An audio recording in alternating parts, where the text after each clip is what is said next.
You're now tuned in to the Couch Stealers Anime Podcast.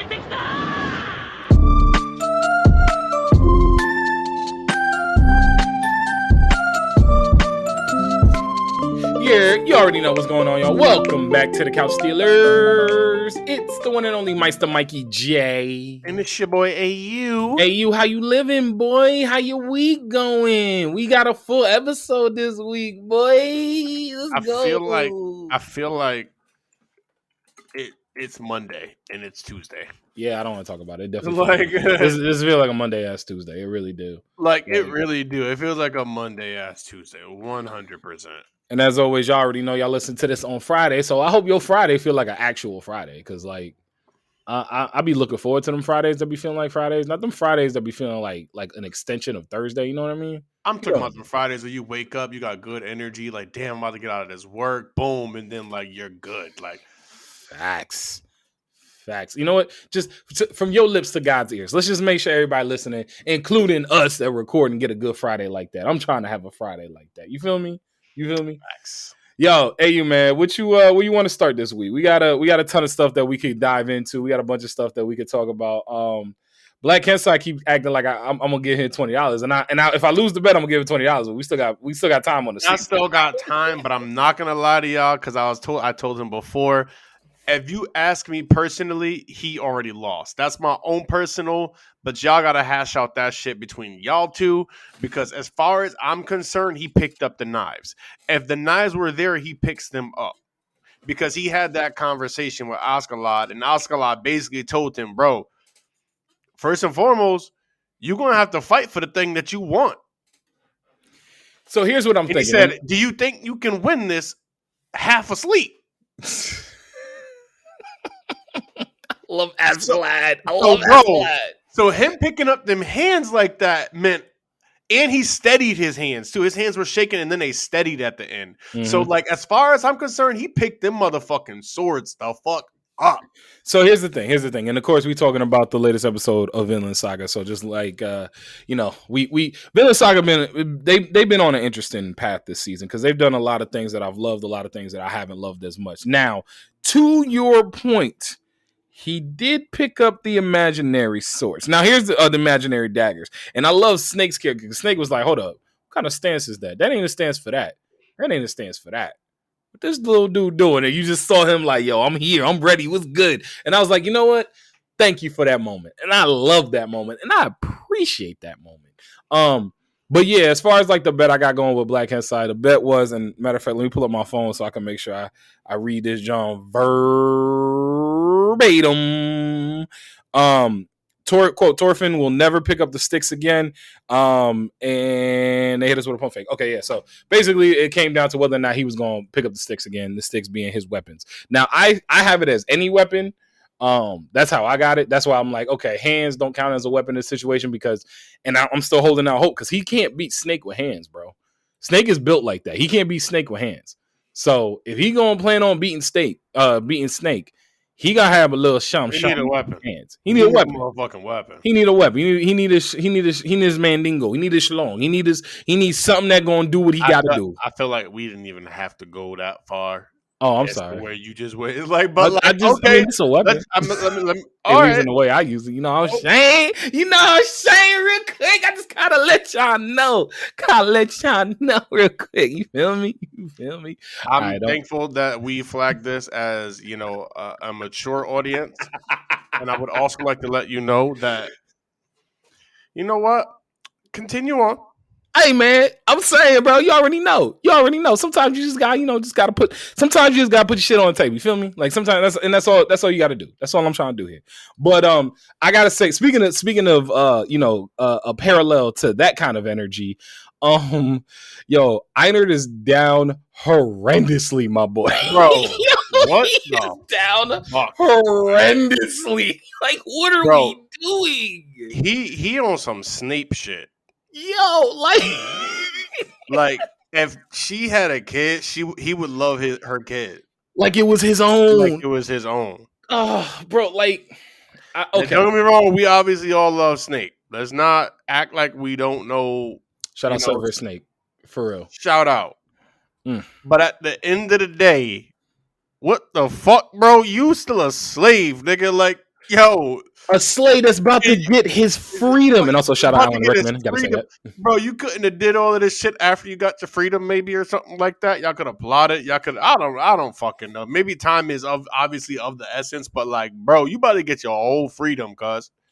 It wasn't even just like, for me, it wasn't even the fact that he down bad, because he is. He just is. And like, I don't even like fault Torfin, because Torfin, like, bro, I'm along for the ride. I don't even like, hey man, I'm here. So like, Torfin are along for the ride, so I'm not mad about that either. My issue comes in with like, he's willing, and this whole time we had watched his character arc talk about how he was, his mom and his sister died in the first episode, and he's sold into slavery, and he's the one that brought life back into Torfin, because all he wanted was his freedom. Yep. All he wanted was his freedom. I need to get my freedom.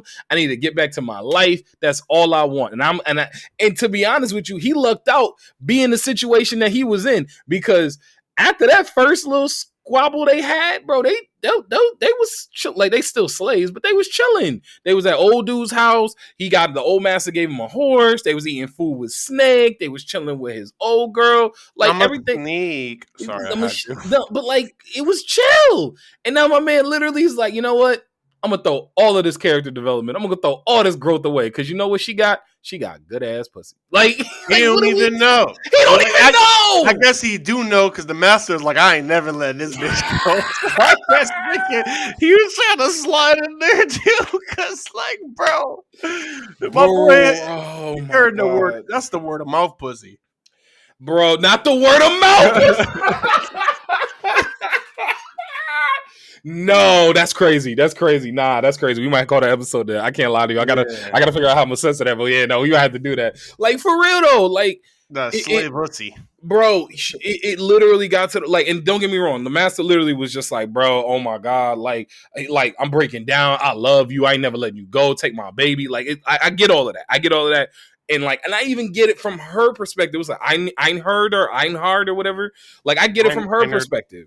Yeah, I get it from her perspective. Like, to sit. Oh wait, no, Einhard is the dude. Einhard's the dude. I'm talking about from her perspective. I get it. Like, even in that moment where she said, "Okay, I wanted to try and live my life like it used to be with this unborn child in Garbanar." Like, I get that. I get that 100%. But Einhard don't gotta go along with that. Like, bro, that shit ain't got nothing to do. Ain't got nothing to do with you, like, bro. At minimum, bro, y'all have had passing conversations, bro. She ain't never even gave you an inkling of type of like, I'm on that type of time. My man has taken his whole entire schlong out and put it on the table, and she walked by and served this nigga a meal and kept it moving. Like, bro, that's literally what happened. That's the transaction. And like on top of everything else, I get it. If you want to even sell me, I want to do this for you and your unborn child and all of that jazz, I get it.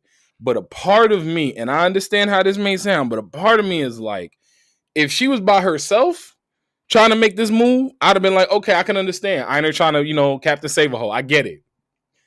Her actual husband is right there, nigga, and trying to save a hoe, and he is damn near dead. Trying to save, I can't call her a hoe. She's just a slave. But bro, let me put some respect on her name. But bro, at least at minimum, bro, don't sit here and act like you do not see how this shit is gonna go the fuck down when it is literally in front of you.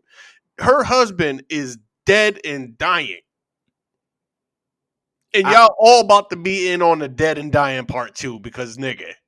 I just, for me, my thing is, what's the end game?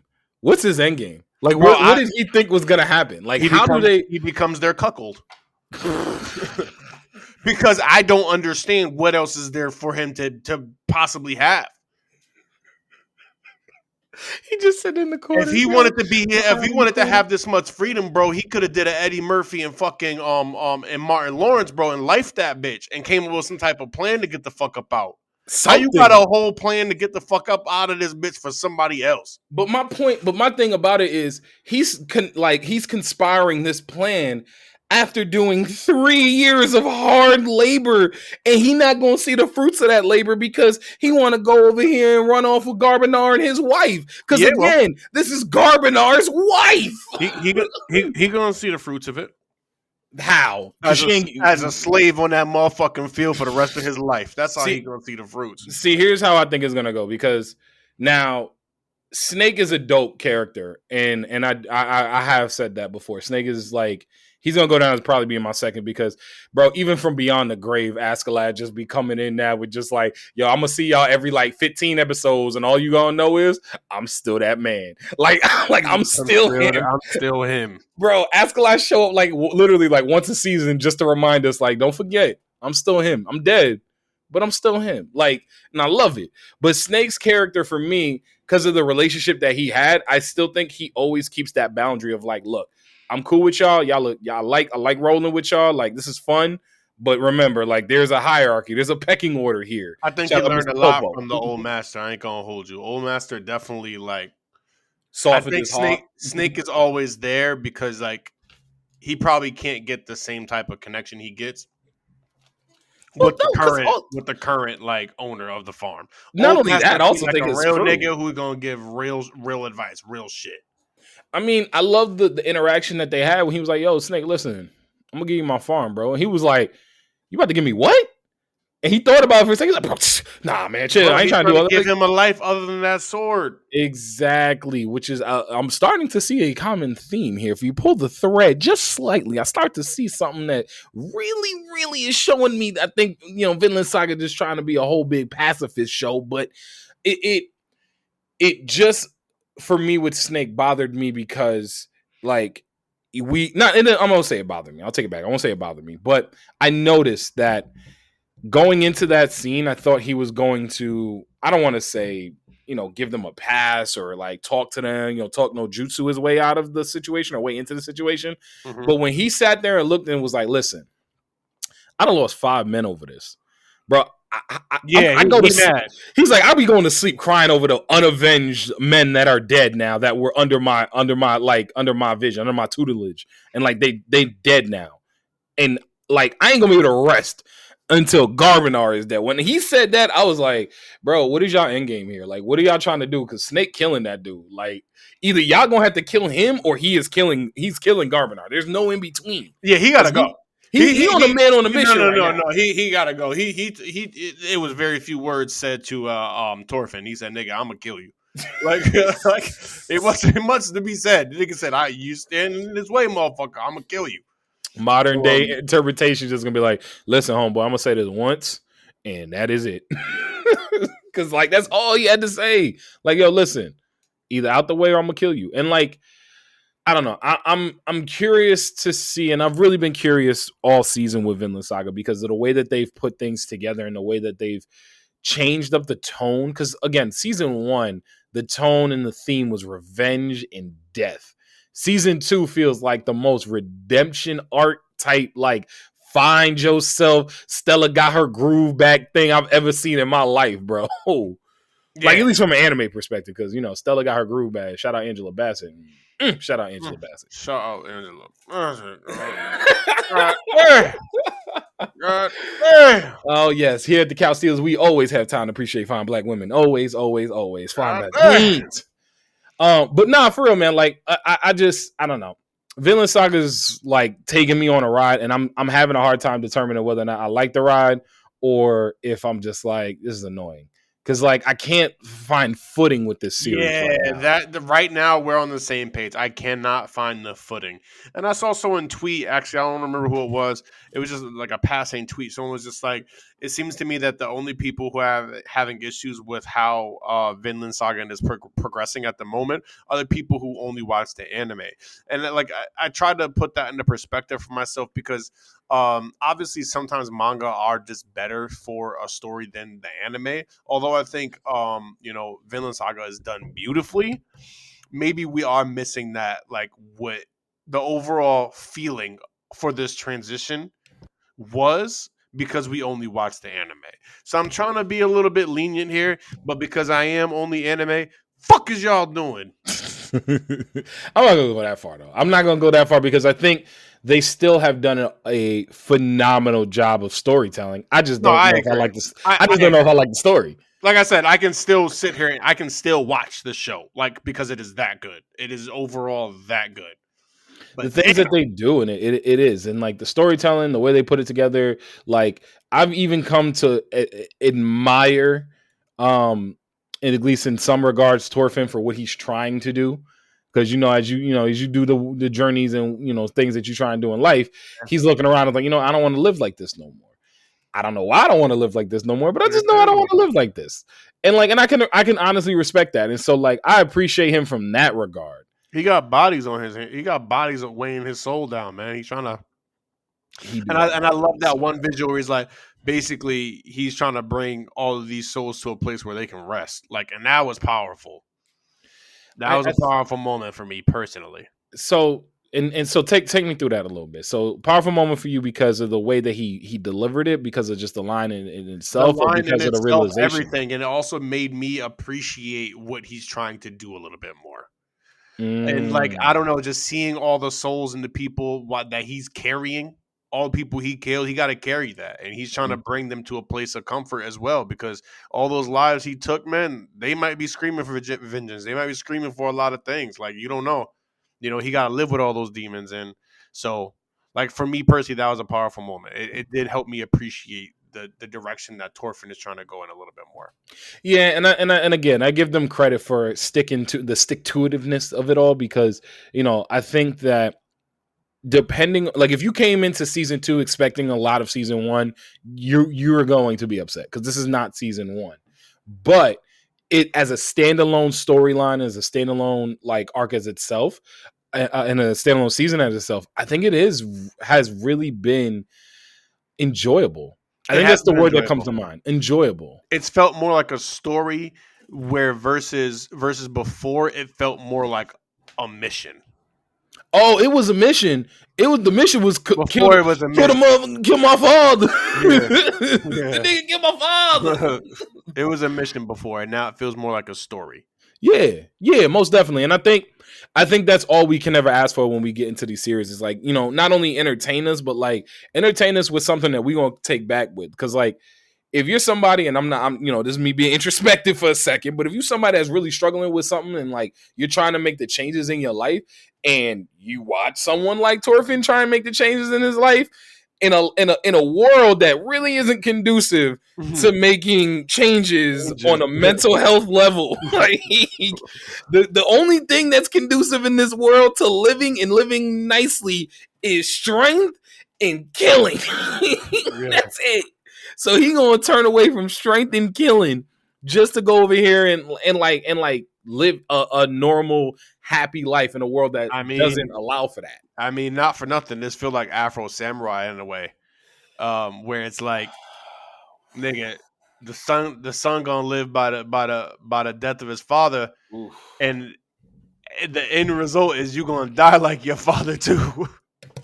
Yo, honestly, I hope if he goes that route, his father did the same thing, and the only reason his father died is because he didn't kill nobody. Yo, shout out Afro Samurai. I gotta go back and rewatch it. I haven't watched. My last rewatch of Afro Samurai, I kid you not, was like maybe 2 years ago.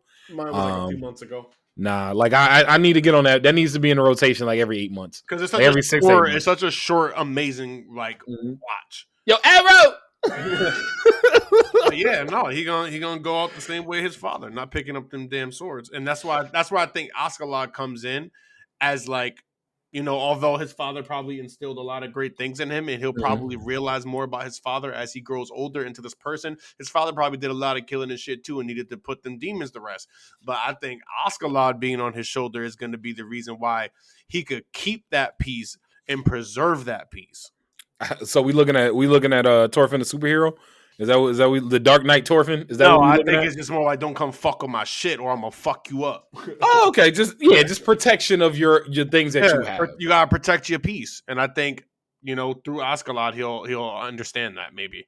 Yeah, and I think that's a good point you bring up, and I know we're going long on Vinland Saga, but one point that you did bring up was that, remember, Thorfinn's father was this like amazing warrior, and they thought he died, and he fell off the boat, looked up at all this war and destruction, was like, nah, I'm good.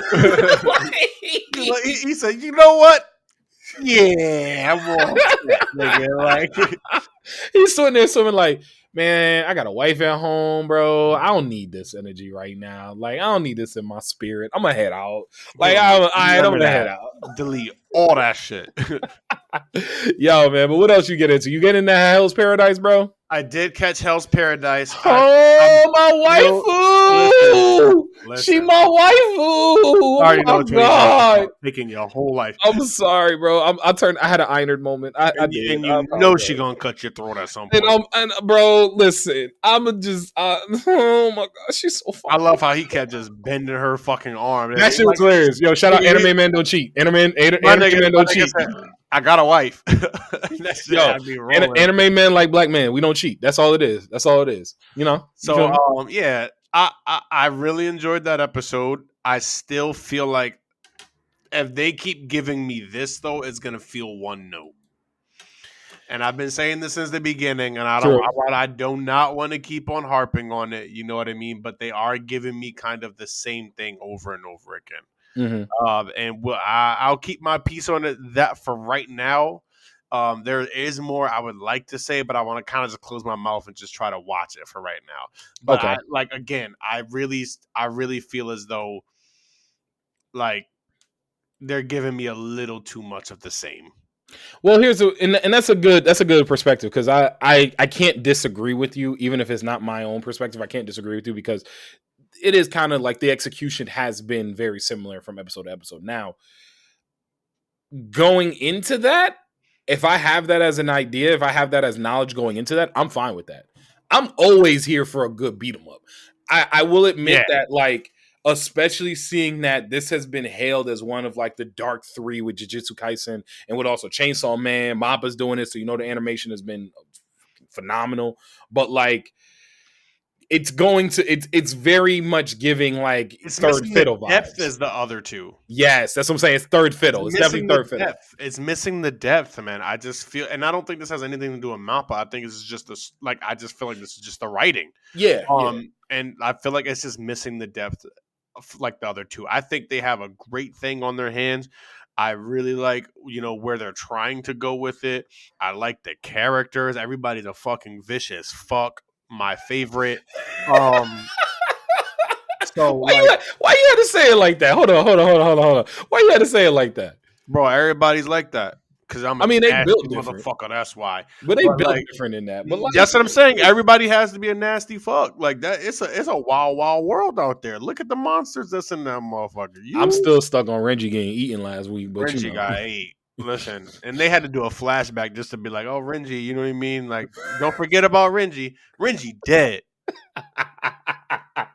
He's dead. He's DD, nigga. Bro, ate him.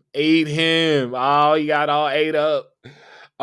Hell's Paradise for me right now is in a similar spot where it's like, they're giving us a little bit of one noteness, but the thing I do appreciate is that I'm always here for a good beat 'em up. And this at this point seems like it's going to be a beat 'em up unless they raise the stakes in some kind of way. The only way I could see them doing that would be like introducing, and they mentioned this, introducing like the timeline that they had, because Gabimaru was like, bro, if we gonna find this thing, we got to find it now, because the ninja clan that I'm from is about to come over here, and they don't know that I'm still alive, and they see all this otherness here. So like, I think he has, that's going to raise the stakes, because we're going to get to a point of trying to figure out, who's going to be there at the time, who's going to get what they need to get, who's going to gather the thing, the immortal elixir or whatever it is.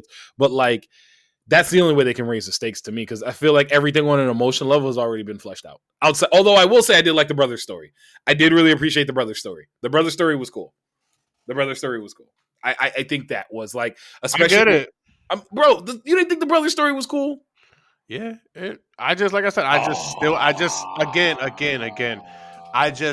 like I've gotten a lot. Boo already. This man ate you. Boo. I'm not saying it wasn't. I just, like I said, I just feel like I'm getting a lot of the same right now that I already got in the first few episodes. And I just like, I need something else. Like, just give me an episode then of just straight killing. Just like refresh me a little bit. So like, you know what I mean? I can just feel more a little bit for, you know what I mean? Like the actual character development, etc.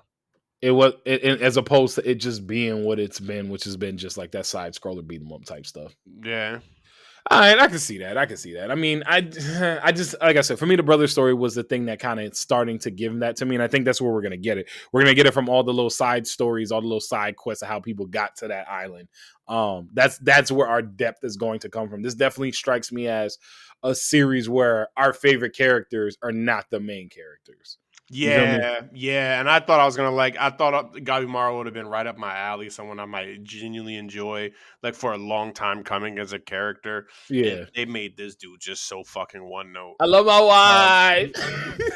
I'm fine with this man wanting to get back to his wife. That's fire. That's the first person that ever made him feel like something other than just like murder night. Like, you know what I mean? And he didn't even feel anything when he was killing people. I will say that was a cool thing that when he was like, "Yo," He's like, I need to just blank it out. Yo, he said, "Don't even think, just go and kill stuff." Yeah, that like, was cool. I like that, and I think those moments are going to be great. I just again, I just don't want to harp on the pod like every week. You know what I mean? They just need to slow it down or something like that, flush things out a little bit more, space it out, whatever they have to do. But they already tagged me. They've done your thing. They've done your thing.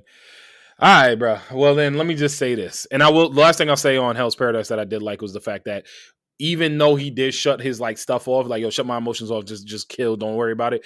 Him subconsciously still saving old girl was cool. Yeah, that was cool because that's now we're starting to see that it's penetrating and permeating and all the P words that means get inside your guts and all of that stuff. All that stuff.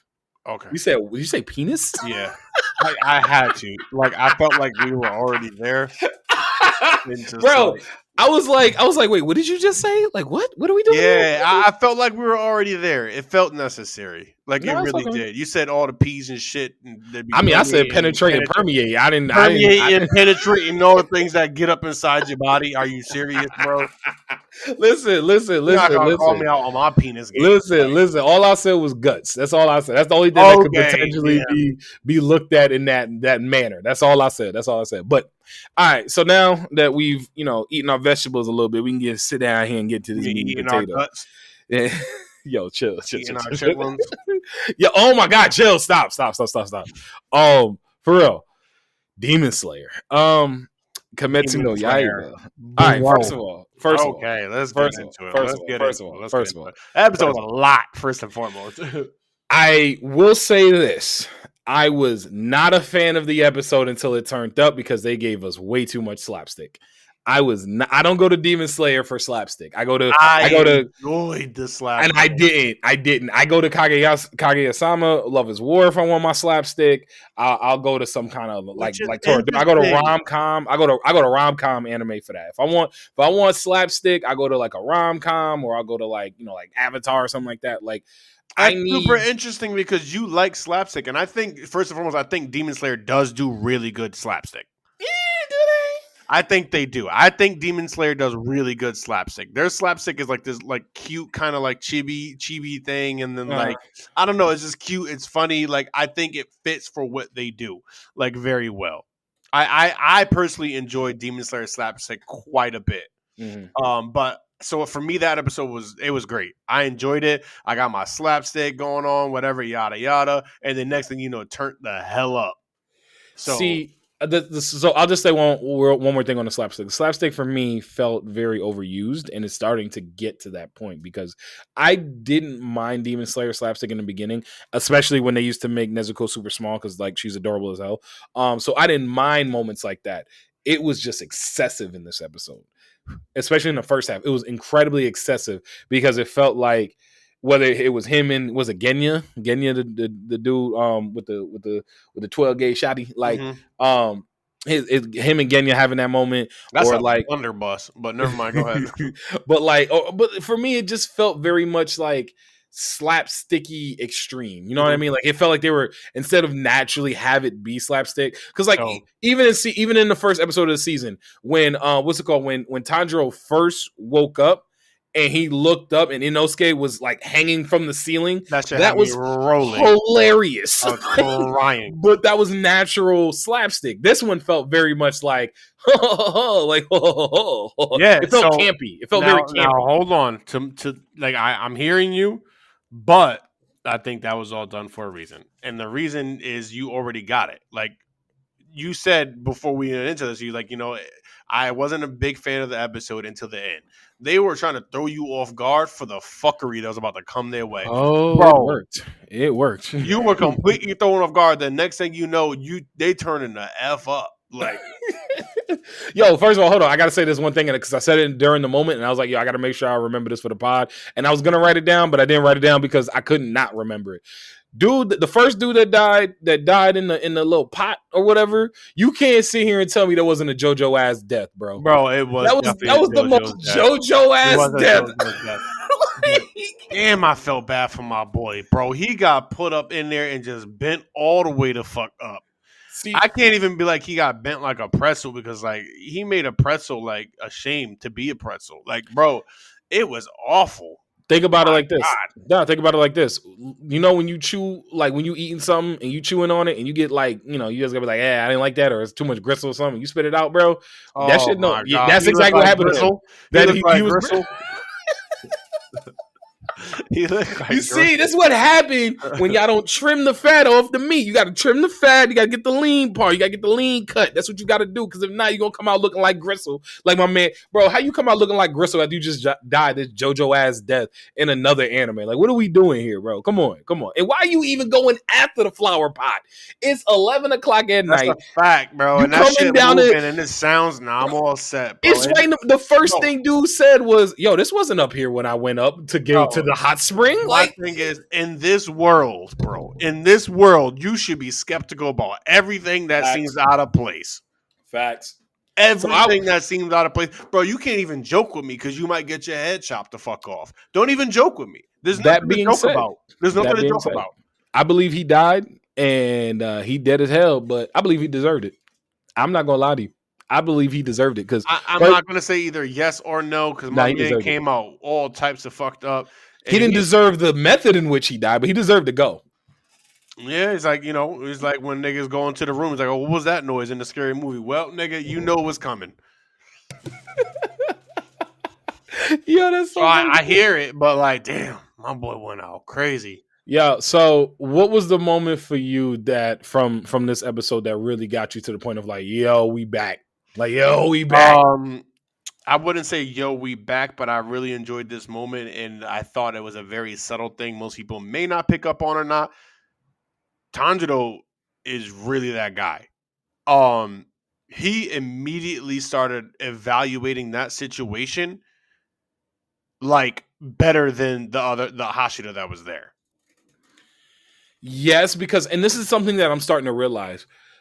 The Hashira, as strong as they are, don't really have a lot of experience fighting upper rank demons. No, they don't. The ones that do are dead. But I still feel like, bro, you should know how to assess these types of situations. And going straight for the head like that after, like, you know what I mean? I don't know. The way he went about it just seemed like, you didn't try to do nothing to assess this situation. You got a good blow off or whatever, yada yada. And then maybe I'm looking at this in the wrong way. Maybe I'll be a dead nigga like for thinking about it like this. But bro, Tanjiro was like, bro, don't cut this man head off because he keeps splitting, and you cut his head off. One thing I'll say is this too. I don't know. He just seemed like he really like absorbed everything that happened in that last. Here's what I have, and we're gonna get more on the Miss Hashira as we get rolling here through the season. But here are my thoughts on him. One, he's young as hell. What are you good? Yeah, you said Miss Hashira, and I just have flashbacks.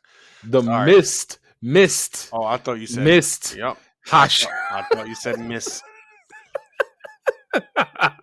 Bro, we can't talk shit about Einer being down bad, and we both come back like, cause I went crazy about old girl from Hell's Paradise, and but she's single as far as we know. So Einer Shorty is a whole married person. Oh yeah. Good point. Yeah, There's levels. There's levels. Their shit. Yo, Einer's still taking an L, bro. He's still taking an L. But nah, so Miss Hashira is very young. Because I think back to last season when we were dealing with the Sound Hashira and how remember when he first came in and he realized that, hey, I chopped her head off, but she's still alive. And then he realized, oh my God, here come her brother. And before anybody could even do anything, he was already on it. Like, bro, I think there is a little bit of like ditziness to the Mist Hashira because he does seem very young. I don't want to say immature, but very young and raw as far as like his fighting might be. The He might nigga be kind hard of to did. skill. He kind of mash. He kind of like a mashal. Almost. Like, Yeah, a little mash setup. Absolutely, because like it yeah. seems like he got it. Like he definitely got the skills, but like he don't got it like that. But old boy with the shotty, old boy come out with the blicky blick 3000, bro. Blick, boy, the blickety blick blick. Yo, the bow Came out with the bow. the blickety blunder. It was that was go ahead. crazy. And the way his neck exploded from that blast had me crying, bro. Oh my god. He shot that shit. His neck said bro, and I had to pause it right then and there. Cause that shit had me rolling, bro. Mm. Like I don't know why I thought it'd be like more of like a distraction or something like that. Not so accurate. You know what I mean? Because he shot it from some distance. You want to know what when I thought about it when I first saw it? I thought about Percy from Vox Machina. That's what it kind of like the little pepper box. That's the first thing that came up to my head. Shout out Vox Machina if you ain't on that. You need That's a fire show. You need to get on Vox Machina. But that's the first thing that kind of came to mind for that because I was just like, okay, so you take it out, blah blah. Okay, cool. But he kind of added to the issue that we have in here, bro. Because this dude low key like a Hydra, and like when and shout out Nezuko for going to the transformation too. That was dope. I didn't expect her to immediately like. Although I will say, I think it was Rob _ Rob J again. Yo, I like following some of the stuff he be putting on Twitter because it's hilarious. He was like, "Yo, Nezuko ain't never run from no smoke, bro." That is the most really like Nezuko always ready to fight when it comes to her and Tanjiro, bro. 100%.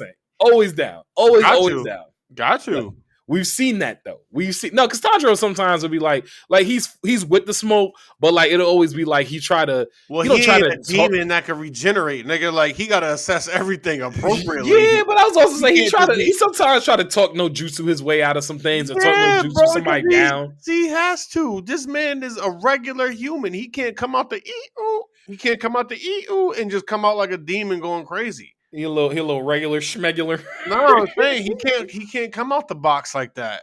On like, you know what I mean? But I'm not gonna lie, I'm gonna need somebody to make that clip too, because that's one of my favorite like songs, hands down. Because I love that Roddy Ricch song, the box straight up. So somebody need to take a little clip of Nezuko coming out like the box and just have that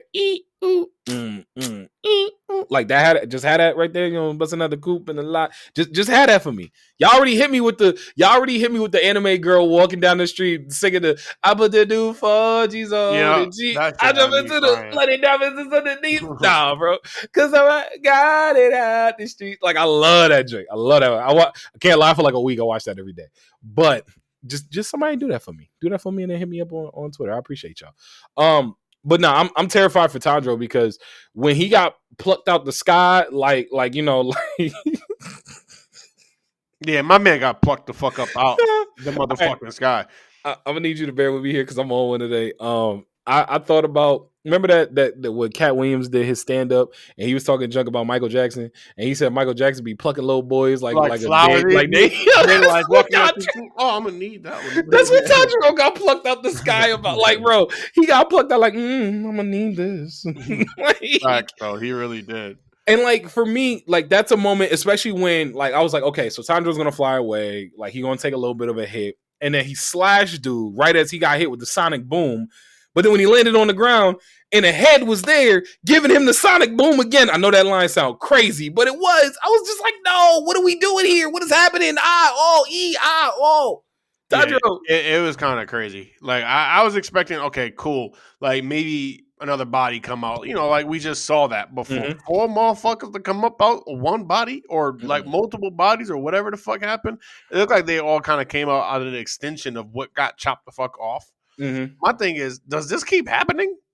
See, no, I think 4 is the limit for a couple of reasons. One, and I'll also say this, I'm just glad whatever that we got, we had to look at that man's boil, that demon's boil for the rest of the season because that joint was gross. Bro, it makes sense why he was tormented. There was all agreed in one body, bro, fighting around and shit. And this man, I'm assuming it was just all of them personalities in the one singular. Man was tormented. He couldn't wait to get his head lopped the fuck off. So I'm thinking this on a couple of tips. One, isn't he the upper four? He's like straight up upper four. He's 4. So having 4 people and him being the upper 4 makes sense there.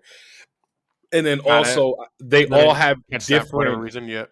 They all have different abilities, and I think those different abilities are somehow, some way going to intertwine. One dude controls like wind because he blew the Miss Hashira halfway across the doggone land, bro. He said, "Bink," and my man blew like somebody blowing Pinky back out, bro. That's exactly what that looked like. He blew the. My God, how do we keep getting here? Yo, listen. These are the only things. These are the only analogies that are coming to my mind. I can't help it. I don't know why, but these are the only analogies that are coming to my mind. But yeah, so we got one demon using wind, one demon using electricity because they hit Tundra with the meanest Pikachu Thunderbolt. So then you got 2 of those. You got one that can fly, and then what was the 4th one? What's the one that we missing? Because I think that's the only. Those are like the abilities that we've seen. So I think those are all going to correlate in some way. And truthfully, I don't think they can. Like, if you want to tell me they're going to be 4 of these dudes, I mean, I guess like you just need somebody else to show up because I feel like his power is split, but they have a lot of people there. That's what I'm saying. Like, but they only got 3. They need one more. Who's going to be the 4th person? No, there's more than 3. There's the Miss Hashira. There's Tanjiro. Yeah. Nezuko. Yeah. The dude with the blunderbuss. He's not a Hashira, but like he's there. And then we have Miss Hashira with the thing. Miss Hashira. That's your waifu, bro, Miss Hashira. She's the love Hashira. She's the love Hashira, bro. Come get love.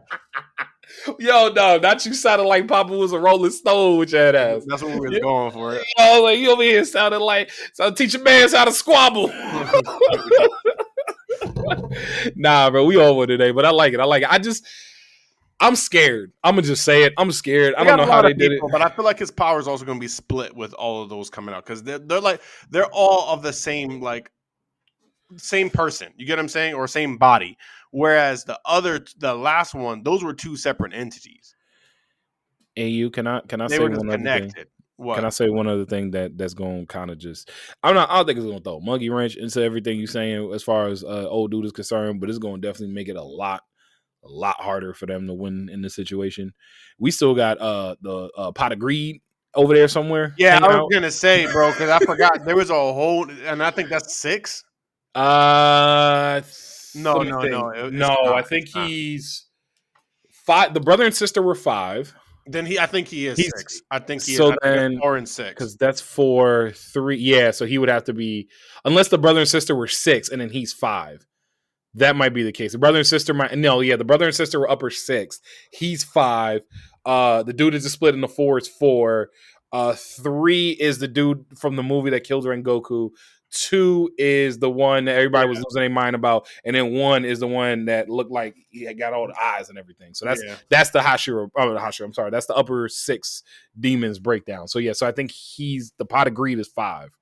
So yeah, I don't know, and he got a whole dimension in that pot, bro. Oh yeah, somebody getting sucked in there, and there's a whole dimension in there, and there's gonna be a whole. We're gonna be in that doggone pot for like 6 episodes, bro. I'm calling it right now. Be in that pot. I'm calling it right now. We're gonna be in that pot for like 5-6 episodes, and it's about to be annoying as hell. Because all I'm gonna be like is, can y'all please get out this pot? Just like, what if somebody threw the pot off of like a bridge? Like, what happened then? Did he just come out and just like go away in dust? Does he slither into another pot? He probably knows. I don't know. I don't know, bro. I couldn't tell you. What if he could go to every pot across the world? Oh my God, stop. No, but think about it. Wait. What if he's got like some kind of dimension? Yo, let me unlock. Mirror world. Mirror world. I was gonna say, let me unlock my shine guy real quick. What if he's got like a mirror world down there? So as long as there's a pot in the vicinity, he could go to any pot. And that's how the pot that he was in, that JoJo'd my man, was sitting there because that was actually a pot that was just off to the side. Then he teleported to the pot and it rolled the pot. No. Hell no. I'm thinking more like he a hermit crab. half of his body come out that motherfucker, and he just crawl the fuck around. Why? I don't Does know. he have to be I don't that know. I real? couldn't tell you. Nah, I'm dead, bro. But listen, overall, I think we gotten a lot of really great episodes so far. I mean, things have been going. You want to know? Actually, the other thing I wanted to say randomly. You know what I randomly got into over the last couple of days that I've been very happy that I'm going to go back and watch as much of it as I can? Gundam. Word. I did not like Gundam as I didn't watch it on Toonami when we were kids. I never really caught around. I kind of caught a couple episodes of was it Iron Blood Orphans because I heard that one was pretty good, and I did kind of like get like an episode or two, but then I was just like, it's Gundam, and I stopped watching it. Bro, the reason why I didn't like Gundam, I didn't even realize it until I watched it like the other day. And it was random. It was like 1:00 in the morning. Like I was just like, Gundam Wing's on here now. Let me see Gundam Wing because that's the one that I remember from Toonami. I don't remember G Gundam as much. I know that's your joint. I don't remember some of the other ones, but like Gundam Wing was the one that I remember being on the block. So I remember being like, all right, let me check that out, bro. The reason why I didn't like that joint as a kid is because that joint got so much political, ambitious, like story writing and stuff. Yeah, I was like 10, bro. There's a lot. Each Gundam is like very like nation warring type shit. Like I wasn't getting into that at 10, 11 years old. Like shout out all y'all that did, but like I was here for Goku and blowing up planets and stuff, bro. But I tell you right now, I turned on that Gundam Wing and they was talking all this political joint. I was like, oh, this right up my alley. This right up my alley. I'm here for this. I'm here for this old boy. Sorry. I'm a little okay. I'm on one today, bro. I'm excited. I gathered. I wasn't even prepared for everything you came with. I don't know. You came with some shit. Yo, listen. I don't know what it is, bro. Like this may be like because I think it's part of it is like because it's like the first week I'm actually feeling good. Like I was sick before, then I had like a bunch of other running around to do because I had been sick for the last couple episodes. And last week we had to do a short episode because things were just kind of hectic. So like I feel like this is like the first time I'm back stretching my wings, boy. You feel me, boy? You feel me? Hey, you out this? Sorry, all right, I'm back. All right, so we're gonna end. This man, I think he needs to go to the gym or something. Listen. We got some church announcement before we slide about here, and I got to do the hot take Tuesday. But one church announcement that we do want to say is shout out to Anime Babes. Shout out to the Anime Babes, Anime Babes.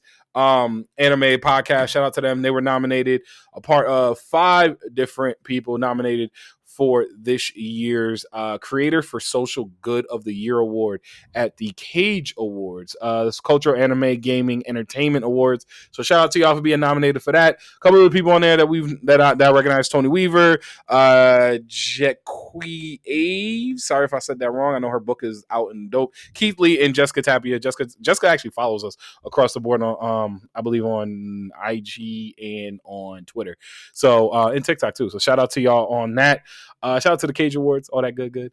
But hey, before we slide on up out of here, my boy, we got hit people with the hot take Tuesday for last week, and I'm gonna pull that up. I feel like I may have gotten a little bit ahead of myself today, so I'm gonna just slow my roll a little bit here.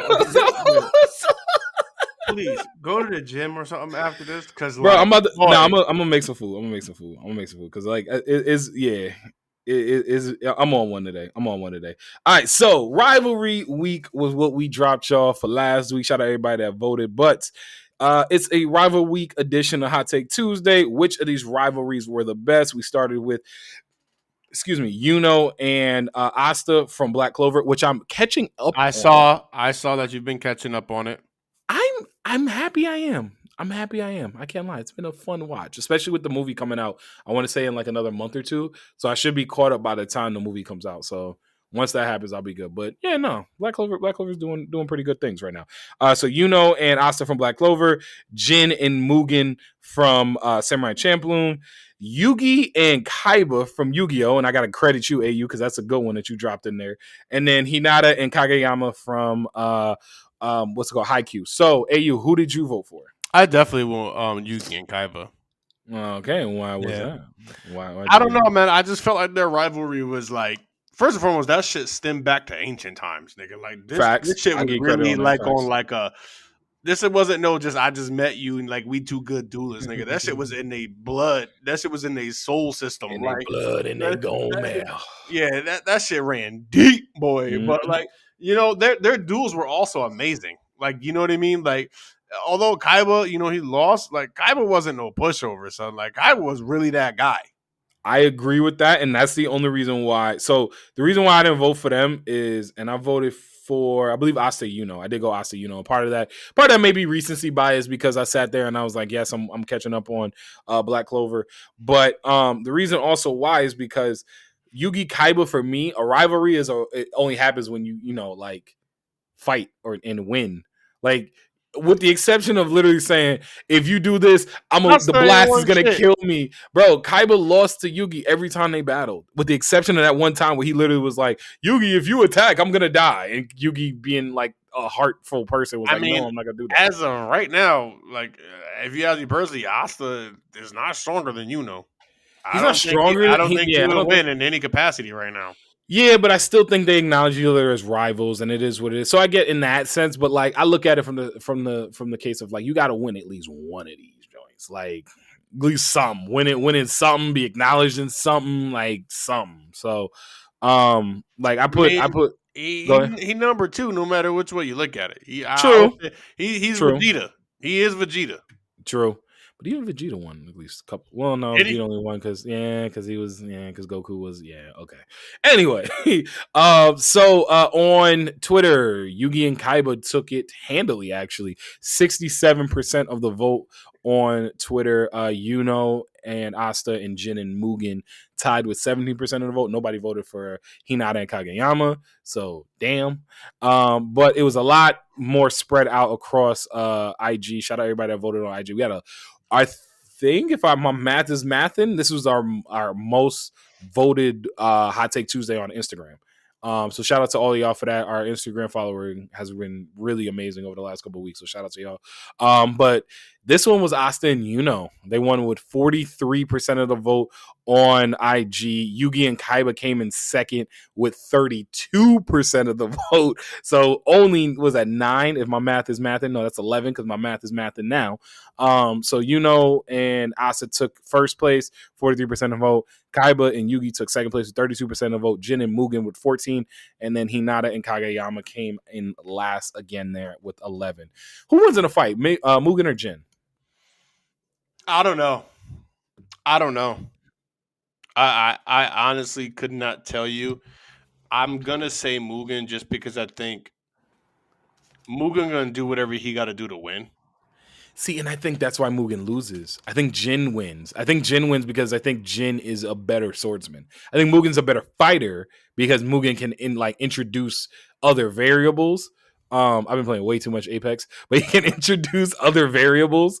But I think if just straight swordsmanship, I gotta go Jin.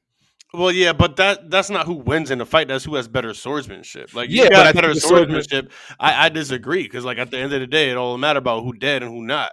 I agree with that, but I think the swordsmanship makes that big of a difference. I think he's Maybe. that better. I think he's that much better than Mugen in a sword fight that it makes that big of a difference. Oh no, I don't think he's that much better. I think he is better swordsman, like overall swordsmanship wise. I completely agree that I think he is better.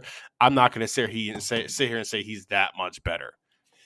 I think it's Because better enough to make a they difference. don't make it out of half of the situations that they do if they both weren't like as good as they are.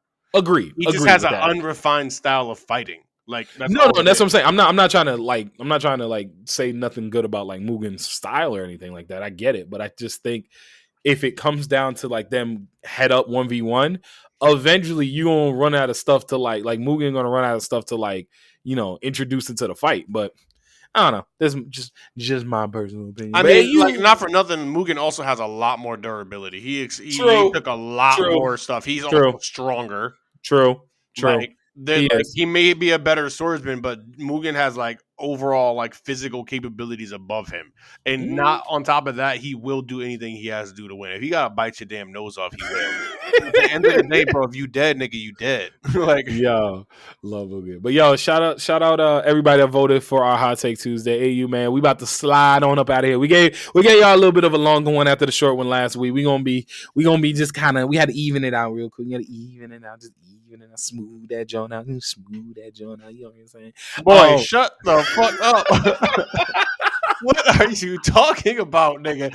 Yo, it's the Couch Stealers. It's your boy AU. You already know it's always room on the couch.